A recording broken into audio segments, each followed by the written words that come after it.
Coincidentally, Bob, just for the record, my SOP check day before yesterday came out at 3.5 PSI.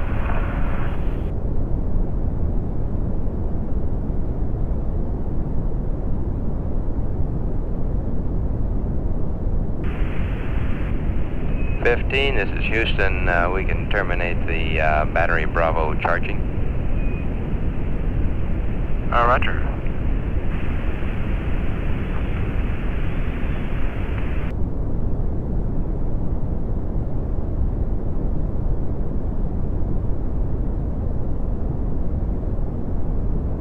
Hi, we're still here.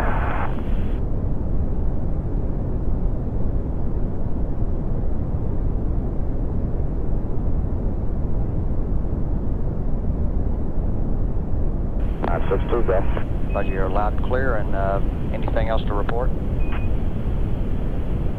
No, we're going to make another approach. We're going to make an approach, go into the clouds about where we think the vehicle would and see where they can see the ground and report that, and that'll be it. Okay, real good. And have you encountered any turbulence at all? It's a slight turbulence up here at 430. Okay. Top, but it's not very much. I don't think the orbiter would notice it. Roger.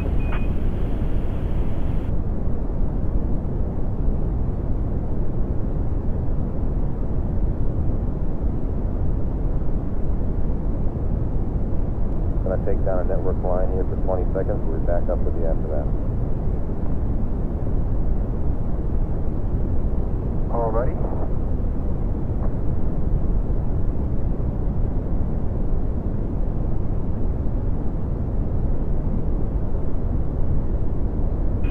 Okay, Star 45 at 21, angular error 0.01.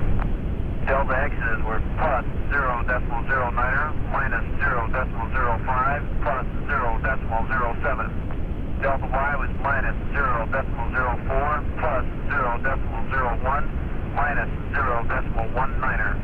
Delta Z minus 0.15, plus 0.11, minus 0.23. We executed at 04074230, over. Roger, we have all your P-52 numbers now.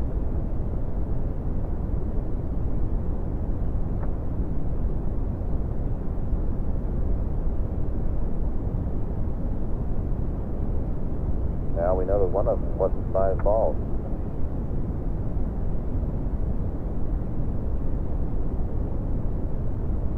Say again? Roger, we noticed one of those didn't have 5 balls on it. All right, did you get the parking angles on both of the pieces? Roger, yeah, we got them.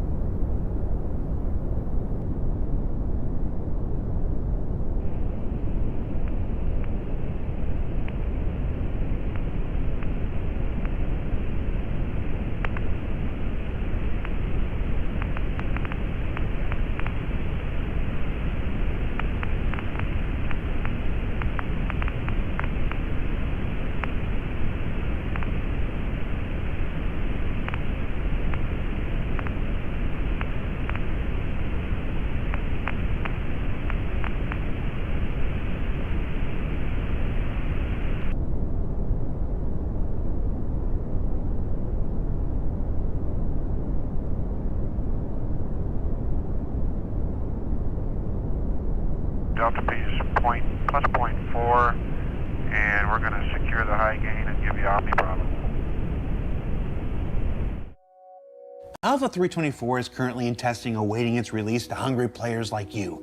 And while ISC is moving onward to covering the ongoing development of the upcoming Alpha 4.0 after that, we thought we'd take one last chance to check in with the cargo guru himself, Chad McKinney, and get one last look at how personal persistent hangars, freight elevators, and cargo loading is working.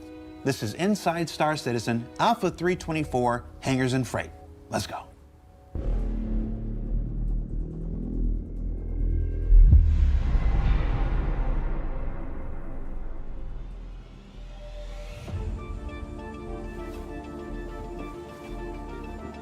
The first thing, obviously, you spawn into the hub.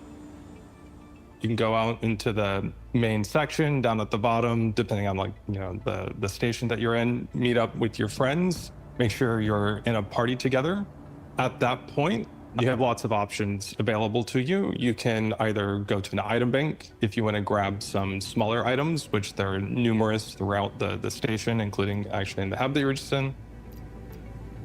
The item bank is used to allow players to get smaller items, mainly like FPS style items, without having to go all the way down to a hangar to use the freight elevator kiosk to pull it up from the freight elevator. That's especially useful for things like handguns or undersuits and armor, medipins, food, stuff that you just want to quickly get on your person, and you don't have to wait for like a huge platform to come up in order to grab it. The inventory that the item bank accesses is the same location inventory that the freight elevator accesses. So in fact, you can do things like put something into your location inventory via the item bank, and then later on decide you want to get it back while you're in your hangar. And you can do that via the freight elevator kiosk or any of the other item banks that are in the hangars. And while you and your group members are certainly welcome in your new personal persistent hangar, questions still abound about what happens when an unwelcome guest sneaks in. If someone gets into your hangar, there is a trespassing timer that will start ticking. After like 30 seconds or so, they're going to get automatically kicked out. In addition, we have changed the rules in the hangar to make it allow the same kind of like non-armistice zone behavior that the ships do. So we are modifying it to where you can shoot people that even trespass inside your hangar and not get an infraction for it.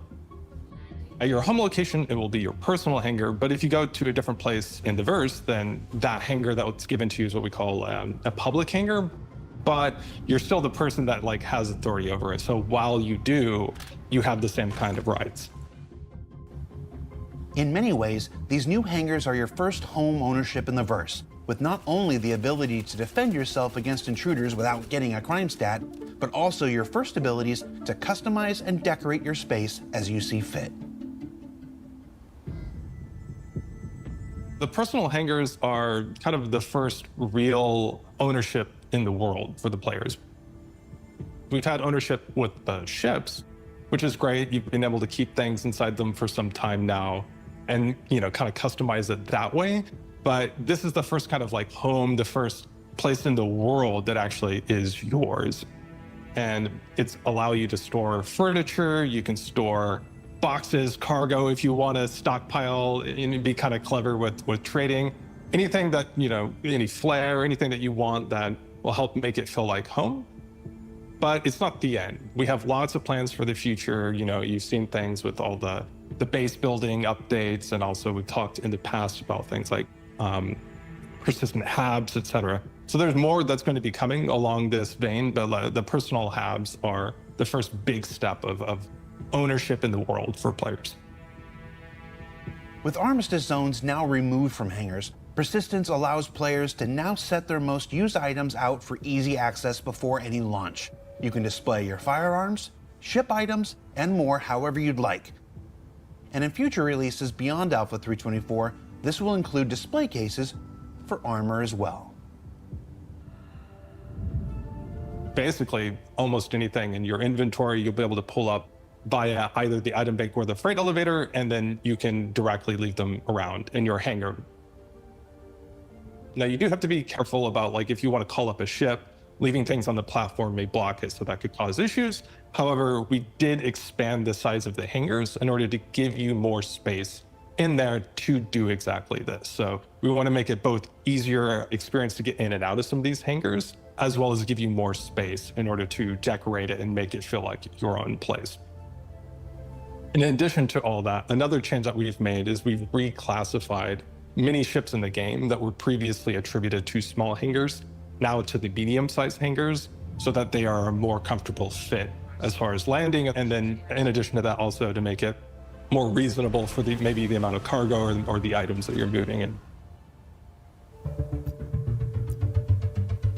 The physicalizing of most items and the addition of freight elevators and new kiosks in Alpha 324 To work with them not only in your hangar, but at mission locations throughout the verse means a fundamental shift in the manner and time it takes to load and offload your ship or vehicle. For both manual and automatic loading, you're going to be doing something at the moment that's going to be some kind of commodity transfer. Whenever you go to the commodity terminal to do a transaction, you're presented with two different options. You can either deliver directly into your location inventory or pick a ship from a list that's at that location and have it automatically packed into that ship for you. If you decide to deliver it into the location inventory, you'll buy it. There's no restriction on what you buy. It'll just go directly into it. As long as you have capacity in the inventory and the money to pay for it, you can do it. At that point, it's up to you if you've bought it to get it onto your ship or to move it to wherever, or just sit on it. So you can just like hang out, wait until the prices look good, and then later on decide to move it to a different location. From there, if you decided to manually load it, you can load it onto the ship, call ATC, go to a different location in the game, land at a different location, go into the spaceport, and then access the same commodity terminal there, look at the prices, and make a determination about whether you want to sell anything on your ship. At that point, you can make what we call like a sell order. And this is basically like a declaration, kind of like a contract that says like, I will deliver these goods and you will give me this payment for it. When you've done that, at that point, you can go back to your hangar, move the goods off of the ship onto the freight elevator platform, use the freight elevator kiosk to put it down into the location inventory. You'll get a little screen that pops up that tells you, here's the sell order that you had, here's the price that we agreed to, you've now delivered everything, check, and then you get the payment that's delivered. And the reason why we do that is actually to remove a round trip. So this gives a way for players to kind of like skip a step in the flow and help make things a little bit more smooth. On the flip side, if you just want to deliver it into your location inventory at the new location, you can do it like that as well. And then once you're inside the spaceport, sell it from the location inventory instead, or just sit on it until another point in time. On the automatic side, whenever you go to buy the goods, the ship needs to be stowed at that location. At that point, the ship will be locked down, so you can't call it to fly it off while the loading's in process. You also have to pay a little bit more in order to fund the movement by the local services in order to actually move the cargo onto your ship for you. Once the timer has run out, you go down to the ASOP terminal. You can spawn your ship or retrieve the ship from the ASOP terminal, get in the ship. All the boxes should be there. And you can fly off to another place and then do the inverse at a different location. The other thing is that you can mix and match these. So you can decide to manually load the boxes from your location inventory onto your ship, but then automatically unload them or vice versa. It's really up to you about how you want to do it. Like maybe you decide that you don't mind unpacking it because maybe it's a little bit easier once everything's already in there. Or you can decide that for certain sizes of shipments, like for a few small boxes, you don't mind moving it, but maybe for like a really big load in a C2 where there's like a lot of things going on, you'd rather just kind of, use the automatic loading service. Now, what we went out with before wasn't really our intended behavior, because what was missing was some granularity in the loading time determination based on the box size. It was always the plan, we just weren't able to get to it yet. So I know that there was some feedback that some of the loading times seemed to not make sense. This is the reason. The reason is that we didn't have the granularity in the system to scale the loading times based on the box size. And what that really means is that for smaller boxes per SEU, you're going to spend more time on smaller boxes. So if you have, let's say, a ship and you fill it up with 600 SEU, if those are like 1 SEU boxes, that's going to take a long time because that's a lot of boxes to move. But if we're talking 32 SEU boxes, that's a much more efficient moving pattern that has to be done by the loading services. So that's going to be quicker to load. And that'll help us tune the system to make sure that we're not overly punishing people with these incredible loading times. But we still want it to, be a reasonable amount of time for the higher loads for us to be able to tune the economy in a reasonable way. And also to make sure that manual loading is something that there is an incentive to do. Of course, with these new kiosks and new ways to access your inventory, for those of you who have been building your possessions year after year, one question was destined to rise above all others. Search is another one of these things that we always wanted to do. Now that we've been longer in development, trying to close out and finish off some of the bigger bugs, which has mainly been hangar instancing related. We've also taken the opportunity to work on the quality of life improvement that we wanted to get in particular, which is search functionality in the freight elevator kiosk and the item bank. Now, this is going to be the first step. Where we're starting is it's going to be a name-based search on the items, but it won't, for example, search on description names or like color, things like that. And it will be a fuzzy search, which means that you will be able to search for substrings of names. So you can, for example, have helmet, and that'll actually pick up a lot of different items which actually have the word helmet in the name. Or you can look up helm and still get most of those same or all the same results, but maybe a few other things which also include that. So I'm really excited about it. This is something that I remember talking about implementing search forever ago when we first originally introduced the inventory and then also the player asset manager knickknacks. It's something that we needed backend support for to do properly in order for it to not overburden the backend. But we actually got support from the backend team, which did a great job getting this in for us. So I think this will be a really good feature for the players, and hopefully that makes them feel a little bit better about waiting a little bit longer on the patch. All in all, the upcoming changes to cargo and the combination of physicalized inventory with personal persistent hangars means the upcoming Alpha 324 is the next major step forward towards players owning a place in the verse and configuring it however they'd like. And what else did we learn this week? The armistice zones are being removed from player hangars, which will finally let you load up those gun racks on your ships. That the law system will let you stand your ground when someone invariably tries to sneak in and steal all of your stuff. And that storage access kiosks are for long-term storage. And that decorating your hangar with all of your items is the next step in eventually letting you grab your kit and go without the need for those inventory screens at all. For Inside Star Citizen, I'm Jared Huckabee. Thanks for letting us share the people and process of game development with you, and we'll see you all here next week.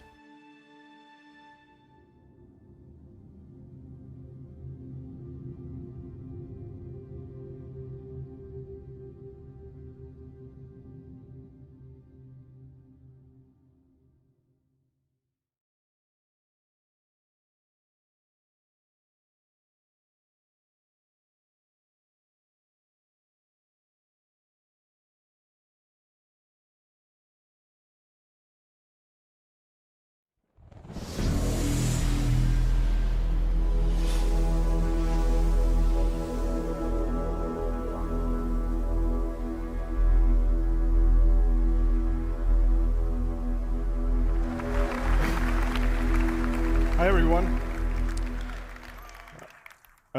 My name is Kaan Chakut. I'm the lead level designer for the PU.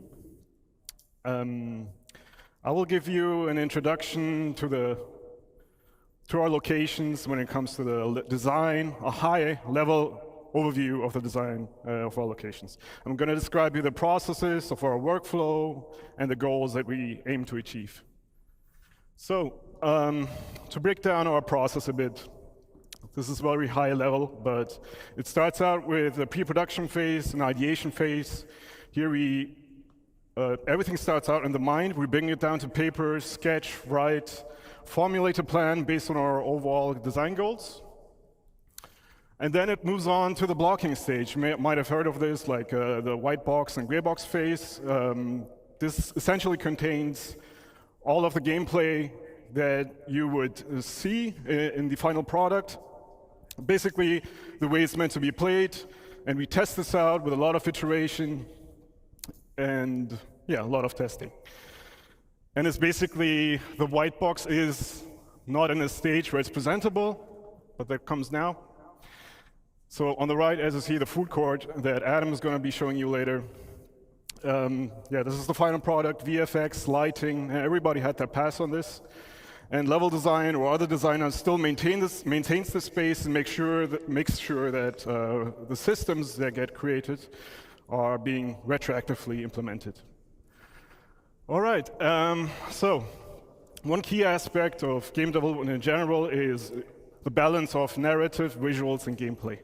So all these interplay, they interconnect, and it's the foundation that runs through all game environments. So it's important to communicate context, and here in this draw-over you see that narratively we see sort of a dangerous environment. The spiky shapes here are sort of threatening. We see defensive structures, we can expect some enemy NPCs here, but it's also an old village. Maybe there's some exploration, some loot to be found. And then what's also important is communicating goals. So goals can be the pathways that you take, the gateways that bring you from one step to another, and so on. Okay, whoops. Yep, there we go. Okay, since we're a sandbox game, accommodating playstyles is pretty important. So playstyles meaning going guns in blazing, shooting at everything and everybody, going more of a stealthy, infiltration-y pathway if you wanted to, but also all the social aspects that you know from Stanton. And to do this, we established, so one of the core design philosophies is granting the player the freedom of choice to do what they want to do at any point throughout their experience. And we do this by establishing or defining multiple pathways or archetypes that we call primary, secondary, and tertiary pathing. So the first one is pretty straightforward. In a social setting, you have the goal right in front of you, and it's a single goal, such as here in the Habs. In a combat setting, this is very exposed, so it's dangerous to traverse this route. Where it gets more complex is when you have, such as with this outpost here, when you have multiple goals that can be equally important to the player at any given point. This is where we need to have a bit more design put into it with, for example, the landmarks that serve as orientation points. So to help you orientate yourself wherever you are in this location. And leading you to these locations by utilizing shape language and composition. The second path is, these are secondary pathways, so these are alternative routes. And these are options that are offered to you as you traverse the area on the primary path, for example. And so you may know this as a tourist when you go to a new city and you look around the corner and you see an alleyway that sort of looks nice and it evokes your curiosity and you want to investigate. In a combat setting, these are covered approaches or opportunities for you to flank the enemy to get to your goal, which could be this building on that sketch. Yeah. Versus more open spaces, when you have, in a combat setting, in open spaces, you tend to be a bit more stationary because you want to feel more secure, unless you're in a vehicle. The third path is tertiary pathing. So these are more hidden infiltration routes, especially discoverable throughout the rundown stations that Anna will be presenting later on. And these are mostly discoverable to the attentive eye. You can explore these, find loot, or different routes to traverse through the station. Environment interactivity. You might have seen this in a previous presentation. It's very important to ground the player to their environment, offering them ways of interaction, being able to change the state of rooms, to toy with the AI, or just simply being able to unblock your pathway. Where it gets a bit more complex is when you talk about resource network systems, such as in day one when Torsten mentioned that we're planning to implement this as well in locations. And this will allow the player to engage with their environment in different ways. They will be able to power up or down entities such as turrets, gates, and doors, and also alter life support systems. And also, this ties into security systems. So being able to power up or down certain sections of a security system. And security systems in turn will be dependent on security tokens that you will be able to grab from other NPCs in your environment to then gain access to other terminals, to security terminals or other areas. Reputation is a big topic for us, especially with Pyro. So reputation, what does it mean? It means that it's basically your relationship with factions, and factions are the UEE in Stanton, or outlaw gangs, especially now in Pyro. And this will define your play style within this environment. So it will define how you experience the location that you're in a more social context or in a more combative context. So we talk about reputation gates as well, especially in the later presentations. So in the case of the food court, in the rundown station, we have multiple floors. So the first floor is the gang floor, and that might require you to have a better relationship with the owner of this location, which then will give you unique mission givers that you can go to and accept a mission that are offering you missions themed after the faction or the owner of this location, but also give you access to unique gear, collectibles, ship weapons and items. You might have seen these locations in the demo if you've played it. So to close this all off and move on to the other presentations, the glue behind all of our locations is the content. It is the reason why you go to these locations in the first place, and our main goal right now is to not have that divide between social and gameplay as much as we do in Stanton, but mix it up a little and make that dependent on the reputation that you have with the factions or the owners of these locations. And yeah, we're looking into more content. As you've seen listed there, there's a bunch of new stuff coming as well. With the later presentations, for example, with the logistics hubs in the second portion, we're also looking into rates. But yeah, that's it for me. I will pass it over to Eddie now. Hope you've enjoyed this. Take care. Bye.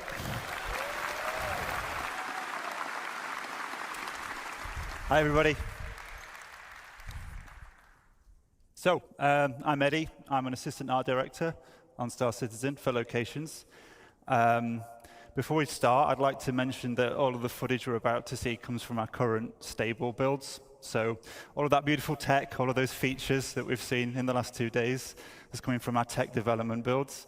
Now, all those features are going to make their way to you, of course, eventually. But that is the reason you're not going to see some of them in the builds today. I just wanted to get ahead of the comments a little bit there. So with that said, what am I going to be talking about?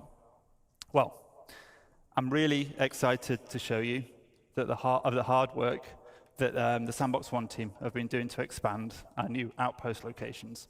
I'm going to start by going over how we've expanded the library and what that means we can now achieve with the new locations, and then how we achieve that variety from the library by categorizing our locations into both archetypes and themes, and what that means for you as a player. So, I don't know if you remember this, but at SitCon in 2021, we showed this new style of outpost for the first time. Now, at this point, we had our art style locked in. We'd worked on our library of content to the point where we could make smaller locations like this one, but with a limited amount of variety between each one. And this is what that library of modules looked like at that point. We'd established our main building modules, as well as some of our larger buildings and a number of smaller secondary and dressing and standalone modules. But each outpost couldn't be too large without there being some obvious repetition between the modules used. So let's have a look at that library today. So, in order to achieve that greater visual and design delta between each outpost and have them not feel like exact clones of one another, we've massively expanded our module library in terms of breadth and depth. And what I mean that, we go broad by making more modules with different purposes, and we go deep by creating multiple thematic overlays for each of those modules as well. And I'll go into what that means a little bit in a minute. But the challenge of a sandbox location like this, as you can see, it's not about building a single unique location. That can be quite straightforward, to be fair. It's about giving our artists and designers the building blocks, the affordance to build multiple locations that all feel somewhat different, even if they do share that same basic DNA. So it's about creating both the ingredients at the same time as the recipes, and making sure all of those flavors work in harmony with one another for both visuals and gameplay. So every individual part has to take into consideration all of those design philosophies. So every single module has to take into consideration those design philosophies that Khan mentioned.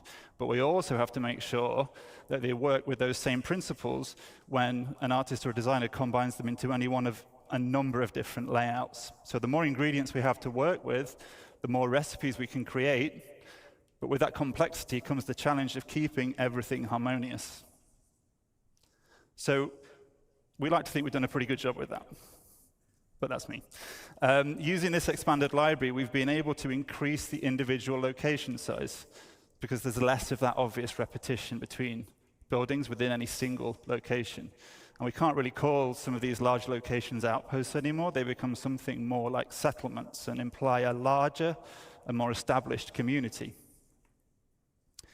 Now, as a player, it will mean a lot more to explore and do at any single individual location, with a localized and personal feeling mission types that might see you moving around a single settlement to complete objectives, or doing short hop missions between clusters of settlements on a single planet.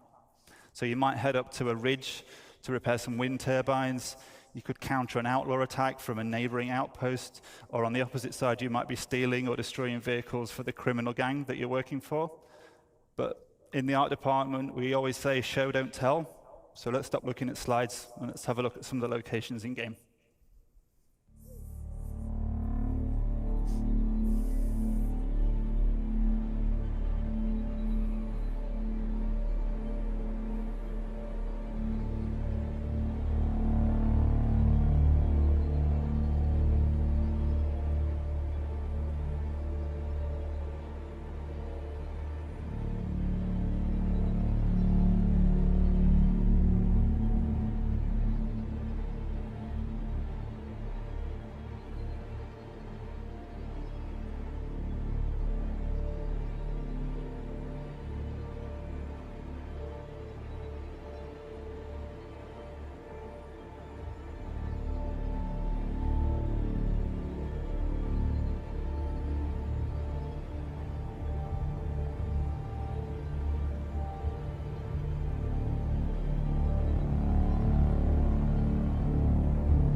Thank you.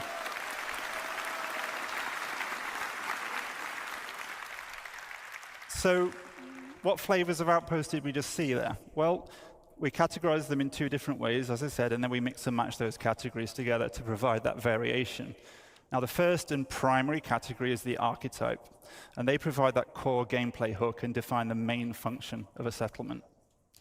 So scrapyards have a landing pit module for repairs and refueling. Mining operations can have a refinery module and ore extractors for resource and commodity trading.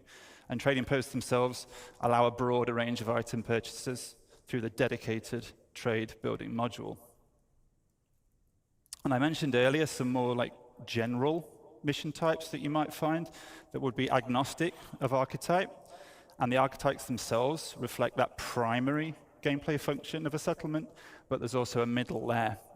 Of course, we don't want these locations to just be a glorified shop or repair station. So there's to be more secondary activities to do locally to an outpost that are also defined by its archetype. So you may find scrapyards can offer salvage-related gameplay and missions. Trading posts can also offer delivery missions or hauling and cargo gameplay. And farms can offer crops and fauna as resources for gathering or trading. So with archetypes as our primary category, in addition, we mix in a secondary category, and these are the thematic overlays. Now, at the moment, we have two main themes. Internally, we call these independent and outlaw. So themes offer additional variation on top of the archetypes to inform the look and feel of a location, not just visually, but which people you'll interact with there, how they'll respond to you based on your rep, what types of missions you'll have available to take on. So themes don't change the fundamental architecture of a space. or the archetype of a location, but they do drastically alter the mood and feel, as well as altering the gameplay experience significantly. And again, let's take a look at the first of our themes, our independent theme.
Cool. Thank you.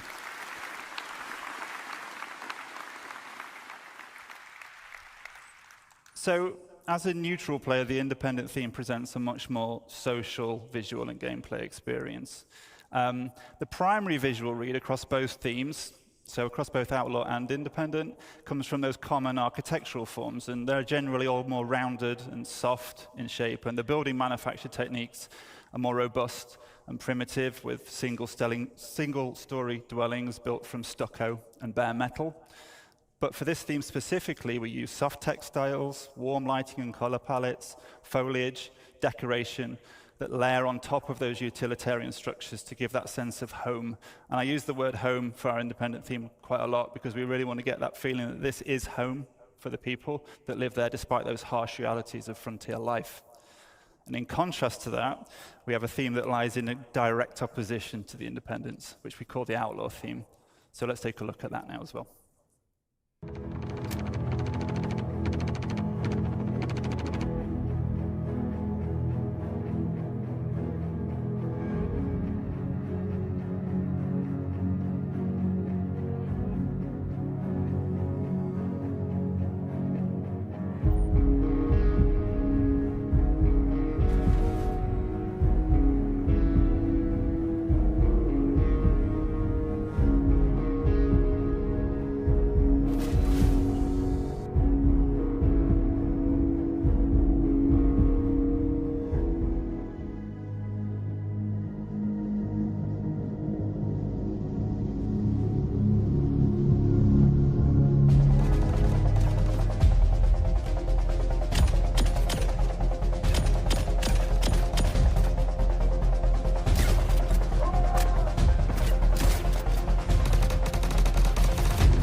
So the Outlaw theme tells that story of these once functional settlements being completely overrun by the various criminal elements that inhabit the system.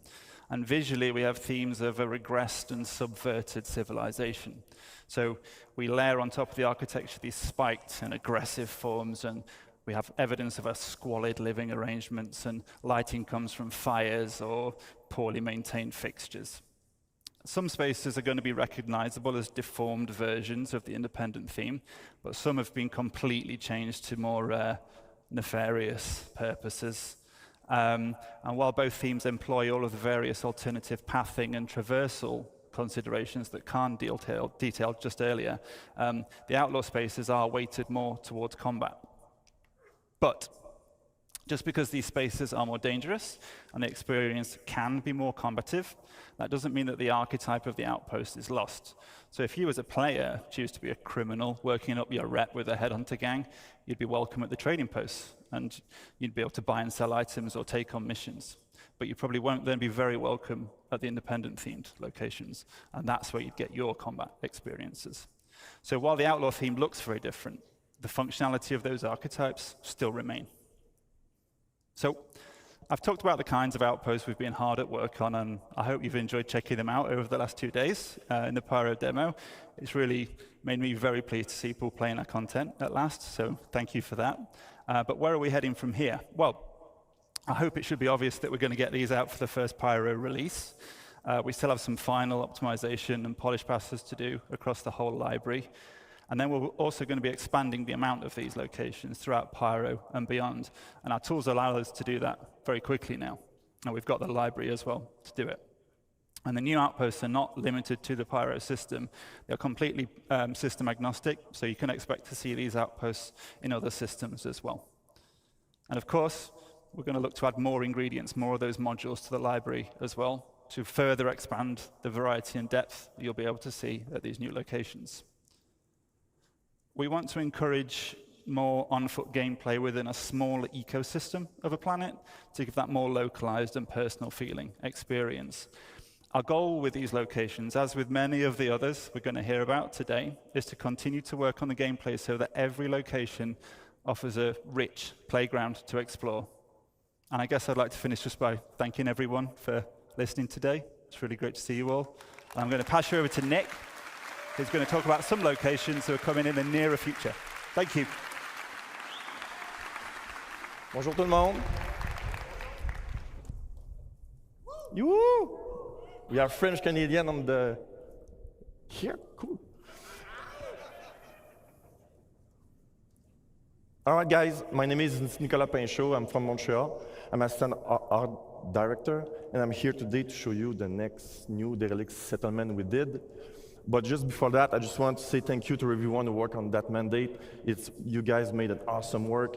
I'm super happy and proud to be here today to show you that, all of you guys, and to the world. So let's cut to the chase, and let me present you the new derelict settlement.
Pretty cool, guys, eh?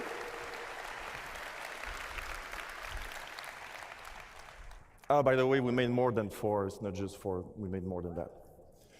So we split those settlements into categories, social and hostile. In the social one, we will have drop-off mission, shops, food, loots, and drinks.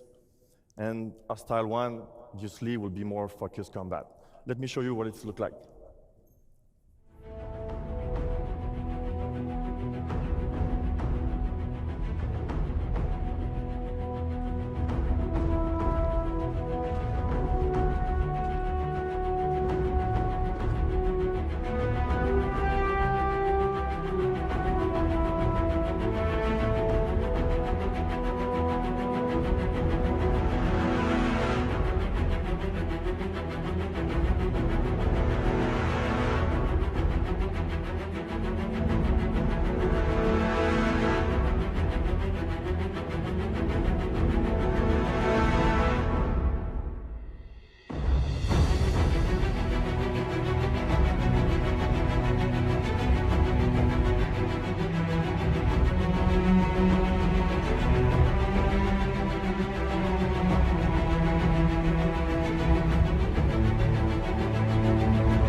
I like the end.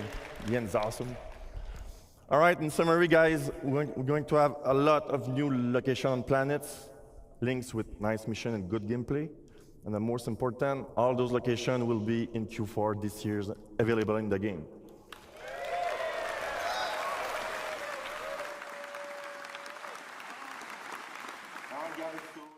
So thank you very much. I will let now Adam to show you more good stuff.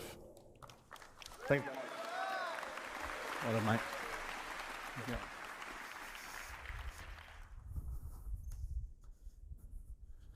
Hi, everyone. Hi. So, welcome to Rust Stop Stations. I'm Adam Sanders, lead environment artist for EUL1. We're excited today to show you our efforts for the Pyro rest stop stations. So, what are Pyro rest stop stations? Well, these are stations reinvented. These have new themes, archetypes, and gameplay to support new and interesting experiences. Aside from the social aspects, there is gameplay and exploration on the location. I've hoped you had a chance to play the demo over the past couple of days. I know I've spoken to a few of you. It's pretty good, right? Yeah? It was a sneak peek of our current progress. Let's kick off with an overview of the Pyro system. For the Pyro system release, we plan on 6 planets and 26 stations, including jump point stations that connect for Stanton and future systems such as Magnus. Rest stop stations are either in rundown or abandoned states. Citizens of Pyro, the rough and ready outlaws, and Xeno threat may control these. Our focus today will on the rough and ready owned Pyrotech Amalgamated Fuel and Resource Station, Planet 2, Lagrange Point 4, otherwise known as Checkmate Station.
So to create a richer experience from rundown stations, we have 3 key points. So increased reputation gives you access to new areas, unique gear, and mission givers. It also relates to basic functions such as the hub clinics, which need at least a neutral standing with their owners. Combat can take place anywhere, including social areas. Numerous options for environment traversal and enhanced environmental interactions. We aim to include new substation areas such as the workers area, lower deck, and maintenance areas. These areas will offer unique content, more environment interactivity, and interconnection between areas. Our journey begins when the player arrives in the entry deck view room. The entry deck serves as the first barrier between the outside world and the interior of the station. Some inhabitants are prevented from going inside and are stuck here with no means of getting out. Slums are formed beneath the bridge, smuggling routes established. Some shopkeepers will sell you water and food on your way into and out of the station. Let's have a look.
Khan touched on reputation earlier. Let's see how that is applied to the stations. So how does the reputation gate in the entry deck affect gameplay? What happens if we have good reputation? So if you had good reputation, you could go straight through. This is no fuss, and it's the quickest way to maneuver through the station. However, you've got to put the time and the effort in to get to this point. What happens if you neutral reputation? So you might be waved through, maybe you have to pay a bribe, and you don't want to pay, so you're going to have to find an alternate pathing. Or you're going to have to build up your reputation. If you have bad reputation, and for all you naughty ones out there, I know some of you exist, this applies to you. In short, you're going to have a tough time, but you have options. So stealth via other pathways might be one of those options. You build your reputation up from scratch, or you could probably fight. Let's focus on those alternate pathways. The modules in the station are broken up into several traversal areas.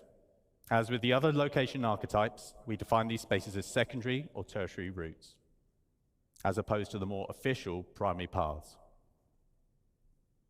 Most modules are interconnected with vents and maintenance shafts. These reward the players with infiltration and exploration paths, as well as potential loot. So what alternative routes exist to access the station? We'll offer the opportunity to access the station through multiple EVA points on the exterior. It gives you the choice on how to tackle missions and reputation issues.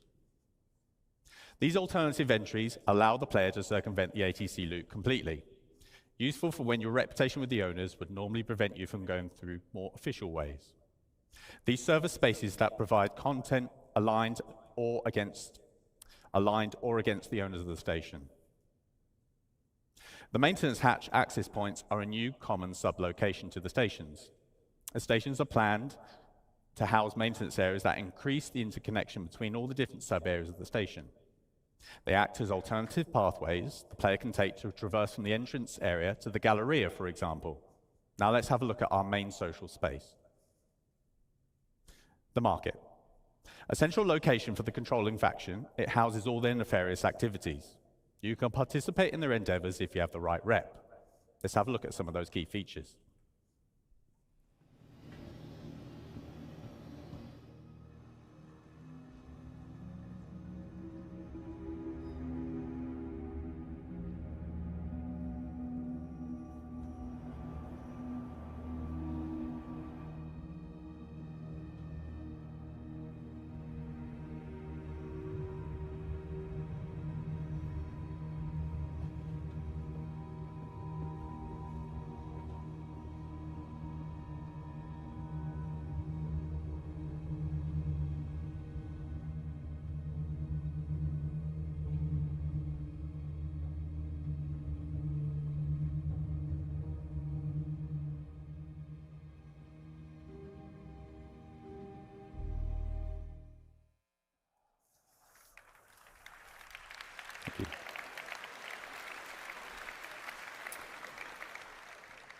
So the market is a social hub and a good example of mixing social and gameplay space, as mentioned by Khan earlier.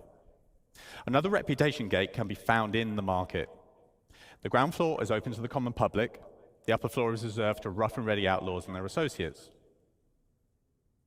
If you have increased reputation, you can access this area, which gives you access to premium items, top-tier mission givers, and access to new areas. We plan to house mission givers in both tiers that will give you unique jobs to further your reputation and fame across Pyro. Now let's have a look at another theme. Abandoned is a new, non-social location theme. Let's have a quick look at the current abandoned area on Checkmate.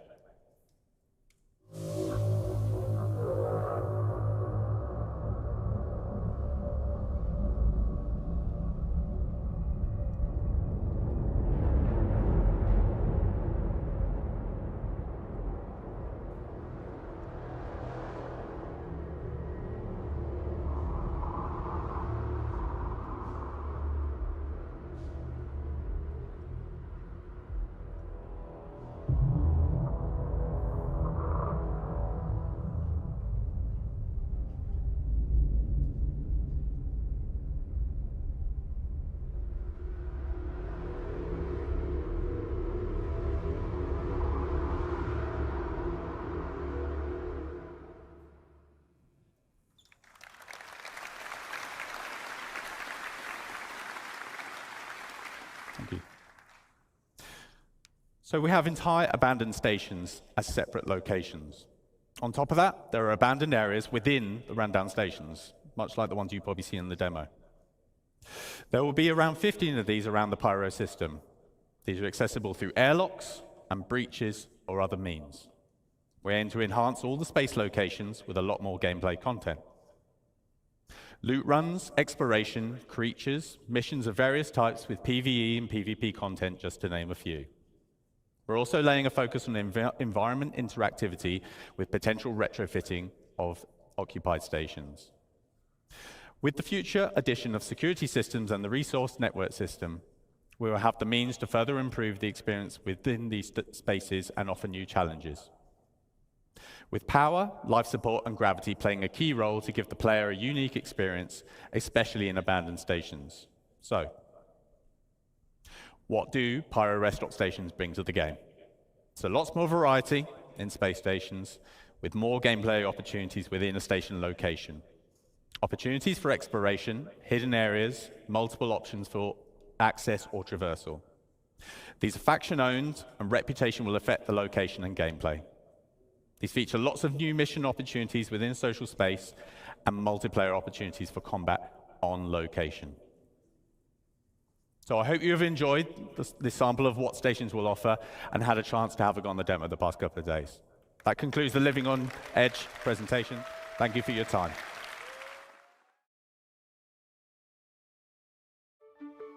It's a new year, and with every new year comes the refresh after holiday break, the review of process and personnel alike, and the renewed sense of determination to make each year of Star Citizen's development even better than the last.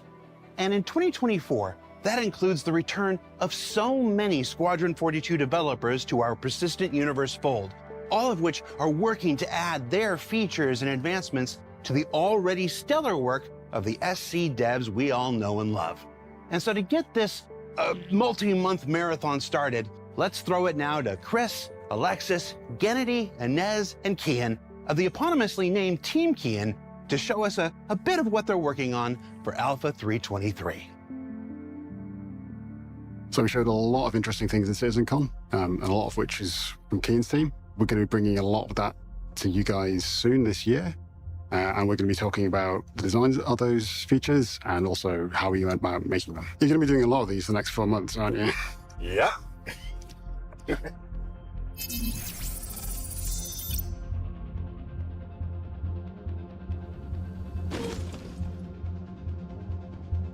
The old EVA system had its purpose, but it had a lot of problems.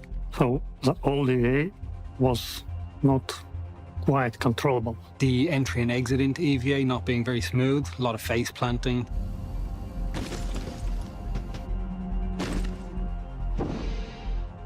Changing orientation was a problem. You never really knew which kind of way your body was in.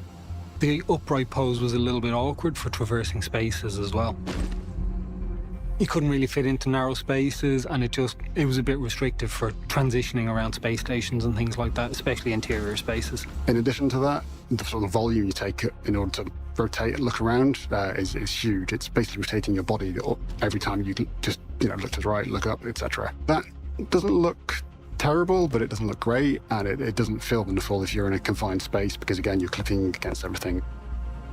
Just don't really think it fit with what we want to do in our game. It's not a bad system. It got us to where we are today. But we want to make improvements, and there are other features and systems that we need to tie into EVA, which brings us to what's coming this year. So there's multiple aspects of the new EVA system that makes it a lot more versatile. The first is that when you start looking around, it's your camera and your head that's moving. Your body most of the time doesn't. So if I'm heading in a certain direction and I want to see what's behind me, I can just look behind me, but I see my body. I get that instant frame of reference as to where I am, where my body is, and it just grounds the experience. So with the new system, we put the player into a more prone pose, kind of a superhero pose, makes them a much smaller silhouette when traversing around areas. Can you show us how the EVA works? Show us how the EVA works. So now EVA works like this. You move forward and you just fly. How about when you turn, when you rotate? And when you rotate, you're like... The footprint of the character doesn't start to change. So if I want to look around in this tight-knit space, I'm not suddenly spinning around and locking all the things off the shelves. I'm just looking around, which means that the metrics we can support for that feature suddenly become much more versatile. You can get on an event rather than not being able to fit into a room. It's also a lot prettier to watch someone who's got a weapon or just looking around, rotating around as they're doing so. From the outside, it looks better. From the player experience, it just really helps out. You know where you are and what you're doing. We've smoothed out transitions entering and exiting EVA. So no more face planting unless you really, really try. In new EVA, you can just press forward and you fly. If you release the button, you keep flying while you still can rotate and look around. Yeah, we've allowed it so you can turn on the spot without altering your silhouette, which is quite nice for interior traversal again. Feels a lot more natural, a lot more responsive to the player. Yeah, we're going like this.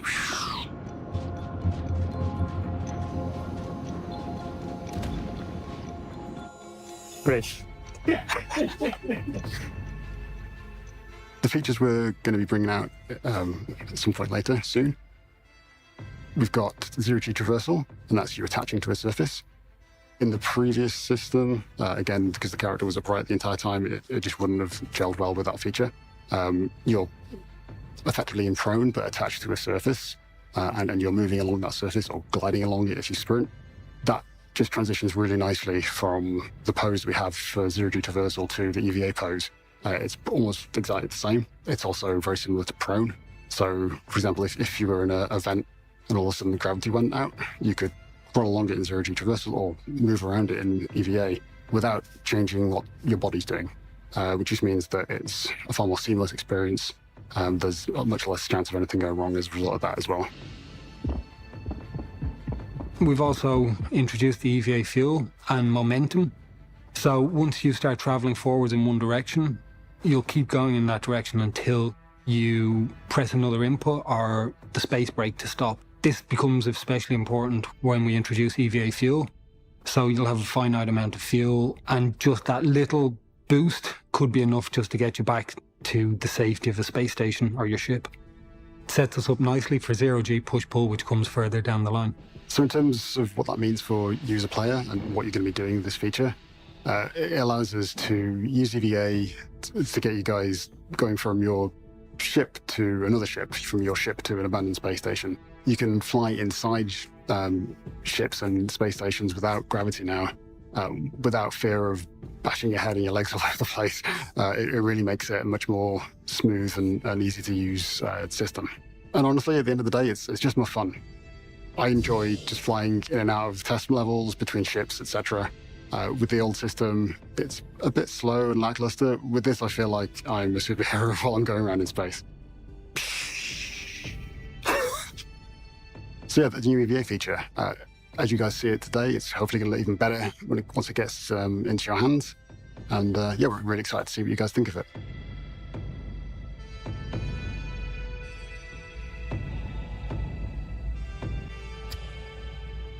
All right, let's talk about pipe hits. Well, it was better when it was piss pit. It used to be piss pit? Yeah, player interaction system. Yeah. So let's talk about the new pipe hiss. Gotta stop saying. I was too late to change it. I like to say PIS because, yep, sounds better. I try to avoid HR complaints. So the burning question is, what is pipe hiss? Well, it's everything you interact with around you and how you go about doing that. It's not always easy to select the interaction that you're looking for. You have to drag your cursor then to make your selection. And it's not really very fast or intuitive. And in general, it got in the way of you doing what you wanted. It added an extra layer of menuing that wasn't necessary. But there's some things that we wanted to solve, and that's what the new system does. So with the new personal interaction experience, we have multiple ways of improving how you interact with the items around you. So we've released little parts of the new system in the past with the pit wheel and the quick select wheels and the control hints. This is by far the biggest iteration on it and will totally change how you interact with things in the world. We've introduced the new interaction prompt, which will show you which item you will interact with by just tapping F, and will also show you the type of interaction that will be performed. So the new system, the players don't have to go into interaction mode to interact with the objects. We've updated that to have an on-screen icon. It gives you the input that you need to press, and it gives you an idea of what you're actually going to do when you press it. So that ambiguity of, am I in range? Is it the item I'm going to interact with? It's gone. You've got an immediate bit of feedback that tells you what you're going to interact with, what you need to press to interact with it, and what you'll do when you interact with it. So if you're looking at a plushie on the desk, it'll show an F above it with grab, and you can just pick that item up with that. We've also introduced the personal interaction wheel, which, instead of the list view, will now give us a nice radio menu that lets you select exactly what you want to do in a much more intuitive manner. And with the wheel, it's much more seamless, and it feels more like there's no barrier between you and the interactions. And that's locked for the screen, so you can't miss. You're already selecting something, and it's 99% of the time what you want to interact with. Don't sneeze while you're pressing the button. It's much more intuitive, it's much easier to use. And that option, that problem I mentioned where if you're trying to interact with what's in your hand, that's gone. Now the new system just opens the wheel and you select what you want to do with what's in your hand. It just works. So this new interaction wheel plays really nicely with default item actions, which has been in development for a while, but it needed the whole system to come together as one before we released it. If, for example, you're out mining gems after blowing up rocks with your multi-tool, you might want to pick the gem up and look at it. Or you might want to just store it directly into your backpack. You now have the option to customize and say, when I look down at that piece of gem, show me the prompt. It's always going to show store. Or it's always going to show carry or inspect. It's up to you. And you can change that on the fly and it'll remember it. And it just allows you to customize your own experience. Now the player doesn't have to go to interaction mode to make a selection. It can just simply tap to trigger the behavior. The new system is entirely data-driven, so from our perspective, it makes it really easy to customize from a designer's point of view. And again, because we've set up that data, you can then customize it yourself. It allows you to customize the primary and the secondary interaction. So you can change what just tapping F while looking at something does. If the player changes the default item on that item, the selection will be saved across all the items that match that state and the item category. It picks up on what you want to do with different item types. So if you want to cuddle a plushie, you can set that to be your default inspect. If you want to be picking up golden lemons and storing them directly whilst you're harvesting, you can set store to be your default, and then that's the way it'll stay. If you want to equip ammo as soon as you come across it to your suit, you can set that as your default item action. So it's something that, with a little bit of interaction from yourself, means that you can customize and tweak your own play experience and really rough out the edges in terms of your minute-to-minute gameplay and how you interact with things. We've also introduced a new scoring system for interaction points that allows us to better select which interaction point is of interest to the player. This is based on distance from the player, angle to the cursor or center screen, and whether it's on screen or not. It also allows us to interact with things that aren't quite on screen, so if there's a trolley handle just below you, you'll be able to tap F and you should just grab it. This makes it a lot more intuitive. Something on the ground can have a different default action to something in your hand. This is all set up and customized through the interaction wheel. And then obviously the player now doesn't have to go into interaction mode, drag the cursor, make the selection. It can just simply tap or double tap to trigger the secondary action, and that should be a much easier experience for the player. We'll forget about what was there before. It'll feel like it has always belonged. You won't be able to live without it, really. That's just some of the things our team has been working on over the last few months, and bringing to SE Alpha 323. We're looking at bringing you lots more stuff from our work on Squadron 42 into Star Citizen. We're really excited to get that into your hands to improve your overall player experience, the way you travel through the verse. Yeah, when you get your hands on it, please let us know what you think. We're really excited to find out. So what did we learn this week? Well, we learned that EVA looks sick. Sure, usually I'm a bit more eloquent than that, but damn, I'm allowed to mark out sometimes.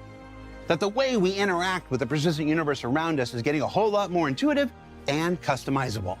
And that this new EVA, new default item actions, and new personal interaction system are just the beginning of what this spring's Alpha 323 has to offer. Yes, Virginia, it's gonna be a big one. For Inside Star Citizen, I'm Jared Huckabee. Be sure you check out tomorrow's Star Citizen Live, where we dive into even more Alpha 323 goodness, and we'll see you all here next week.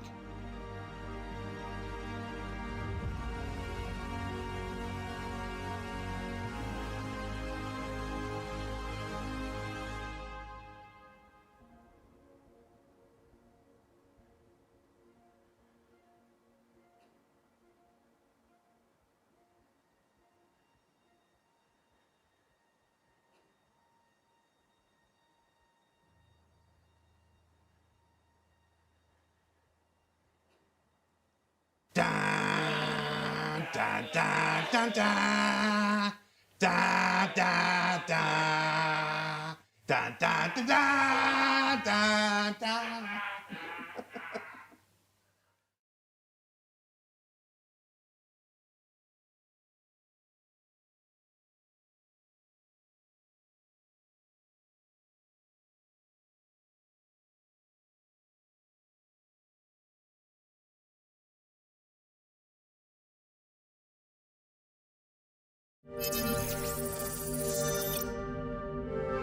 So what happened since the last time we talked about Salvage? So the last time we talked about it, it was about the prototypes that we were doing with the entities spawned from the entire piece, so the thousands and thousands of entities. We had to reconsider our approach quite a lot because it was apparent from the prototype that several aspects of it weren't really going to work the way we wanted to.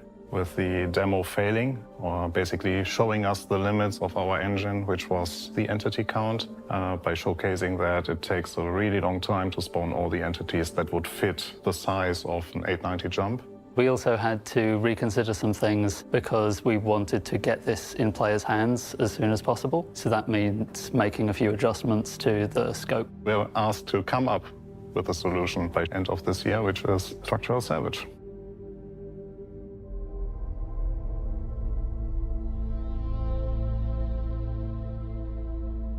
Structural salvage is breaking apart various ships in order to break down the pieces into construction material, which then you can sell. So it's just removing stuff from the persistent database. So one of the challenges of developing a live game like Star Citizen is that we have to constantly be weighing up trying to perfect a feature, which could take years, or trying to get something playable in players' hands so that we can start getting feedback from it and learning from it and figuring out how it fits in with the rest of the game. So it was very important for us that we get some version of it out this year. It's not the full version yet, but it's a good first step that allows us to test the feature and close the ships that we already have, that are the Vulture and the Reclaimer. The new Vulture gameplay builds on what we already have. The idea is that you'll approach a wreck.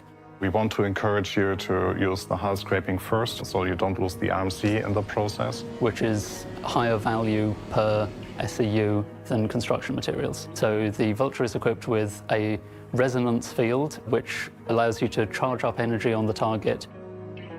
Assuming that it's still in one piece, if you've not already blown it up with guns or missiles or something, you'll have to fracture it first. A fracture field is built up between the arms, but it's also projected outwards. Which will break it down into various parts. We wanted to make sure that the resonance field wasn't going to create opportunities for griefing, so we've taken the precautions a step further from hull scraping, which requires that the target's shields are off, to structural salvage requiring that the ship's power is entirely off. So it'll be quite hard to use that offensively unless you find a way to disable the target's power plant. And then you switch to the disintegration mode, which then disintegrates those parts and draws them into your salvage ship as construction material. Then into the grinder and then into the internal storage, and from there you can then move it out through the filler station into the cargo grid. The internal storage is one of the great additions we've made here. What that is basically a temporary storage between you gathering the material and you putting the material into cargo boxes. You have more space inside of your ship, so when you now go back to the filler stations, instead of the material just being stored in the filler station, you now draw from this pool of internal storage. That is slightly bigger than the actual cargo capacity of the Vulture and the Reclaimer, so you can basically fill up your ship first. While it is still filling, while it is partly full, or when it is full, you have someone else or yourself go down to the filler station and basically convert everything or all the resources that you have inside the internal storage into the cargo boxes. The boxes come out automatically, so they deplete the internal storage and you will be able to move those boxes around on the cargo grid. Which does really help with the player experience of the Vulture. A lot of people were saying was problematic because there was a lot of getting up from the seat, going back, and then going back to the pilot's seat again. So this is an improvement there. Once you've essentially got all of the stuff out of the filler stations, you'll be able to fly them somewhere and sell them. The Reclaimer gameplay is very similar to that of the Vulture, except that it's all done by the claw operator, who is the co-pilot seat. You may notice that the claw of the Reclaimer will look different. I think the art team did a really good job there. So we got the request to start looking at the structural salvage feature support. The feature team reached out to us and explained to us what they wanted to do and how it was all going to work. And obviously that means that from our point of view, there's a few things we needed to do. It's always had this kind of great big claw underneath it, underslung under the cab. And now was the time that we were going to look at it and kind of make that nice kind of feature of the ship actually function. Now we have the gameplay defined and redesign or revisualize the claw.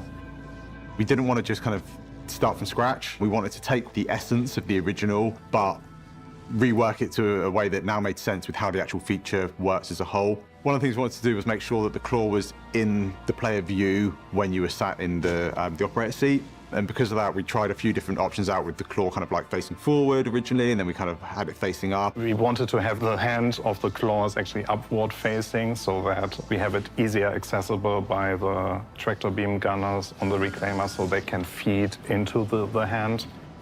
But we realized with the updated position that is more forward facing, it makes more sense because we weirdly navigate that the hand is below it, and with the tractor beam it still works. You will no doubt have noticed that we're no longer calling this feature munching, and that's because we just didn't have the bandwidth to support an actual physical munching action of the claw. On the original, it was like a claw that would rip things apart. Now the feature isn't working like that. So now it acts as the field emitter for the resonance and disintegration field. You can still start with hull scraping, and we highly encourage you to actually do that so that you get the RMC, which we will increase in value. So it will be worth your time to actually do the extra step. And claw will activate the resonance field or fracture field of the claw, and the claw operator then needs to communicate with the pilot to bring the claw into the position of the target that you want to fracture. Once the target is in the fracture field of the claw operator will press a button, a timer will run down, and the ship that is affected by it will break into pieces. Currently, you're not able to move the claw around, but the remote turrets do have tractor beams on them. Not only you can hold the objects or rotate the objects with the tractor beams, you can now also pull the objects into the resonance field or into the disintegration field. The idea is that you use the tractor beams to grab any drifting pieces and move them into the field. And the next step then is actually converting those pieces that you just created into the resources that you want to gather. And for that, the claw operator will switch into the disintegration mode. Again, you press a button, the ship is basically heated up and then converted into a material. We needed a way of collecting all that material, and that's where we decided to take some inspiration from what we did on the Vulture. Between these kind of big emitters, we were still sucking in all this material, and that material was then being processed and ground up and kind of sent down to the main ship itself.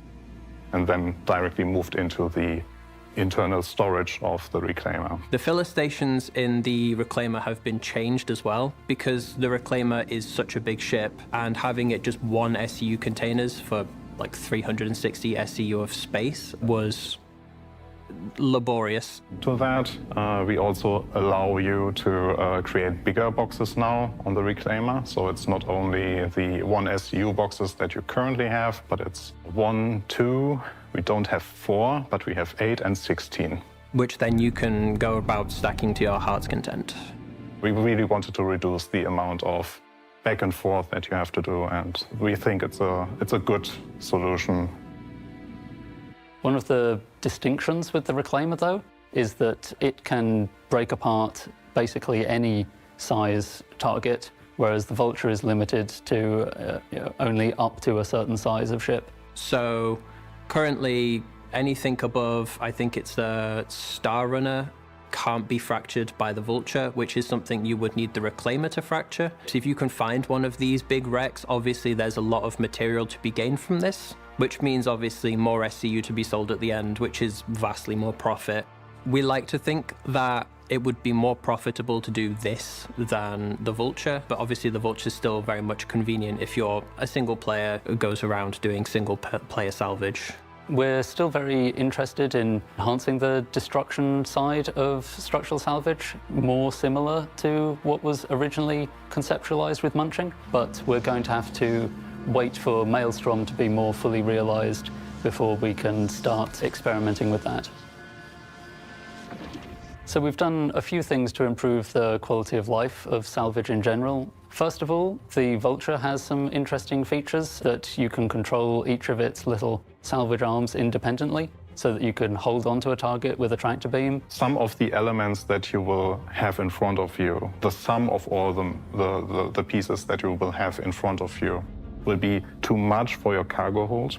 So what you shouldn't do in that time is actually trigger the disintegration, because every material inside that field will be disintegrated. So material will be lost that way. This is where the tractor beams come in place, because you can move out those objects that would make your internal storage overspill. So you get this nice little gameplay of, yeah, I actually pick what I want to grab. We also already in slight update to the crafting that we have in there. So now that we have 2 materials, we adjusted the crafting costs in the filler station. So they are now more realistic, so they are not punishingly expensive anymore. For the future, it will be even more meaningful, because then like the material composition will be different. So it's not only construction materials, but it's specific to the parts that you have there. But that is for the far future, so it's not for now. One of the most prominent quality of life features is the changes to the filler station on both the Vulture and the Reclaimer. They now have the option to set the filler station to auto-eject mode, where it will just repeatedly eject the last selected crate, which lets you rapidly unload the internal storage into cargo boxes, as long as you're quick enough at putting them on the cargo grid. Releasing structural salvage in 3.22 will give players an opportunity to play it and start giving us feedback on how we can continue to build on it for the future.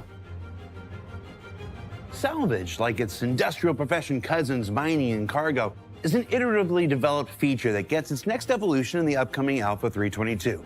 And if we've learned anything this week, it's that the path is almost never a straight line. I'm serious. Torsten has been on Spectrum all week providing even newer details than what was available when we filmed. You're gonna wanna check that out. For Inside Star Citizen, I'm Jared Huckabee. Thanks for letting us share the process of game development with you. We'll see you all here next week.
in the airlock now, and it's done to